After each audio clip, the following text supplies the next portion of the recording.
Hey guys, welcome back to day 5 of this Winter Wonderland series. Today we're going to redo a tutorial I did last winter with some pine cone vinyl, except this year we're going to do it with some Santa vinyl instead. So this is going to be on a 32 ounce Plump from the Tipsy Magnolia, and I started out with a prepped and painted base. The tumbler came prepped, so I didn't have to do any prepping on this, which I absolutely love. And I'm going to create a vertical line just to ensure that the vinyl, once it's ready to be applied, is going to be completely straight on my cup. And then I went through initially and I marked off every third, splitting the cup into thirds. And then once I went in to trim down this printed vinyl, I realized that a third of the tumbler was too small to get the entire Santa landscape, if you will, on the tumbler. So I ended up just measuring the vinyl itself and then making sure that the entire image fit that I was trying to get on the cup. And then I went back in and I split the top and bottom third evenly, so the center vinyl is a little tiny bit bigger than a true third of the cup, which is okay with me. I would rather have the entire image obviously on the cup than it be completely equal into thirds. And then once I remeasured that vinyl, I went back through and remarked off the vertical lines. So we're going to disregard that initial line that was laid down because that sizing is not going to be correct. And then I'm going to use the hinge method to apply this directly to this white prepped base. And we're going to make sure that the vinyl is on completely straight before pressing the backing off to adhere that vinyl to the cup. I'm just going to use this squeegee to apply it once everything is put down straight. We're going to score off that seam and cut off any excess. I wanted to make sure that that second Santa moon kind of image was not on there. I wanted it to look pretty seamless in the end, so just making sure that that lined up properly and adjusting it if needed. And then I'm going to go in and tape off this vinyl with some painter's tape. We're going to end up spray painting this before we apply the glitter. So I want to make sure there was no paint that was going to get on the vinyl. And then once that's taped off, we're going to go in with this Rust-Oleum. It's called chalk paint. It's, I believe, Coastal Blue is the name of it. And we're going to spray paint that. Now, this tumbler, the paint is going to be exposed as part of the design. So we want to make sure that the spray paint job that we're doing on this is going to be good. It's not going to be dripping or bubbled or anything like that. So I would recommend doing light sprays around the cup, just doing multiple layers of the spray paint, ensuring that there's no dripping on there. If you're going really heavy-handed on here, you're going to see all of those drips. Sometimes spray paint bubbles up or gets clumpy, and we want to avoid that at all costs. So I'm going to go ahead and spray paint that, let it dry fully, and then we're going to go in with some glitter. This is Knifehand from Peachy Glitters. It's just a chunky, perfect navy color.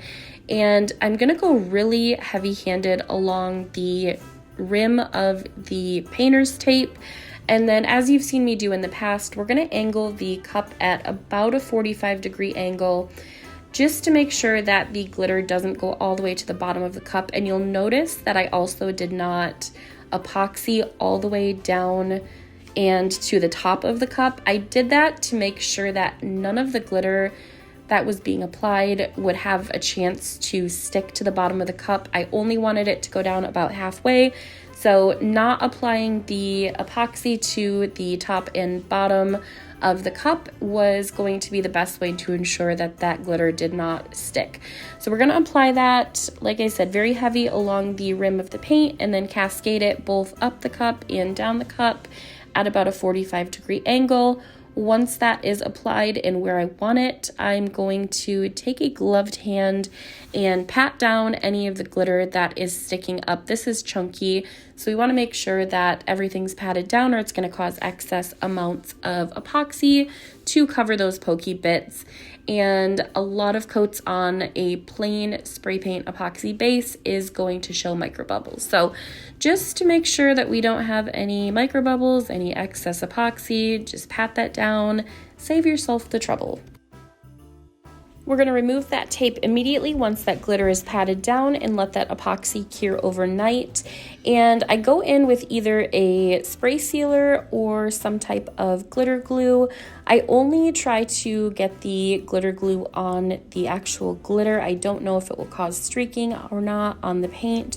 I've never tested it, so you're welcome to test it at your own risk. I just don't know how it'll react. So once that is fully sealed with either spray or glitter glue, we're gonna go in with the decal on the back. This says Merry and Bright. I got this from Etsy, and I will link that in the description box for you guys as well. And I'm going to use a pearlescent white vinyl from Tech Wrap, and then I'm going to use a textured silver metallic from Tech Wrap as well. The offset is 0.050, and I want to say I cut it at about 3.5 inches wide. That's usually my default. I would say between 3.5 and 4 inches, just depending on the size of the tumbler that I'm using. I did go over the vinyl with some polyacrylic just to ensure that that didn't lift up, and then once that was fully dried, let it dry for about 30 minutes and air dried it on the turner. I went in with a coat of Flynn Sisters Artist Cure resin. I probably put, I would say about 20 milliliters, maybe 30 milliliters on this if I had to guess. I did pop off the bottom of this tumbler. I have not filled it with the glitter booty yet. I'm going to put a little bit of epoxy in the base of it so we don't have to use so much UV resin in the bottom to fill that cavity. That's totally personal preference. If you don't want to do that, you don't have to do that. You don't even have to pop the end off if you're, if that's not your thing, you don't have to do that. So I'm just epoxying the base here of that empty cavity. I'm going to torch that to make sure that all of the micro bubbles are popped.